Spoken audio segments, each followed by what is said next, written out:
Hello നമസ്കാരം. Malappuram Nipah നിരീക്ഷണത്തിൽ ഉള്ളവരുടെ പരിശോധനാ ഫലം ഇന്ന് പുറത്തുവരും. പൂനെയിൽ നിന്ന് എത്തിച്ച മൊബൈൽ ലാബിന്റെ പ്രവർത്തനവും ഇന്ന് തുടങ്ങും. മലപ്പുറത്ത് കേന്ദ്ര സംഘം ശാസ്ത്രീയ പഠനവും നടത്തും. നിലവിൽ 406 പേരാണ് സമ്പർക്ക പട്ടികയിലുള്ളത്. 14കാരൻ മരിച്ച പാണ്ടിക്കാടും കുട്ടിയുടെ സ്കൂൾ പ്രവർത്തിക്കുന്ന ആനക്കയം പഞ്ചായത്തിലും നിയന്ത്രണങ്ങൾ തുടരുകയാണ്.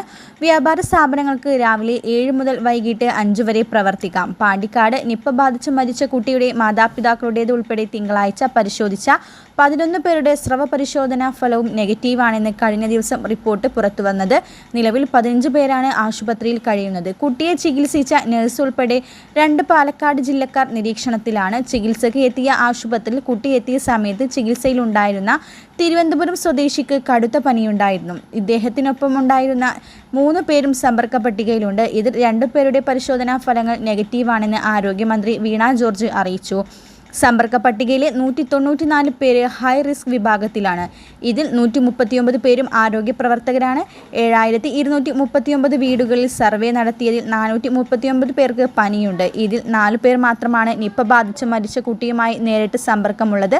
പാണ്ടിക്കാട്ട് 14കാരന് നിപ്പ ബാധിച്ചത് അമ്പഴങ്ങയിൽ നിന്നാണെന്ന് പ്രാഥമിക നിഗമനം. അമ്പഴങ്ങ കഴിച്ച സ്ഥലത്ത് വവ്വാലുകളുടെ സാന്നിധ്യം കണ്ടെത്തിയിട്ടുണ്ട്. കഴിഞ്ഞ വർഷം വവ്വാലുകളിൽ കണ്ടെത്തിയ അതേ വകഭേദമാണ് പാണ്ടിക്കാട്ടും റിപ്പോർട്ട് ചെയ്തിട്ടുള്ളത്. വരും ദിവസങ്ങളിലെ കൃത്യമായ അറിയിപ്പിന് ഈ ചാനൽ മറക്കാതെ സബ്സ്ക്രൈബ് ചെയ്യുക.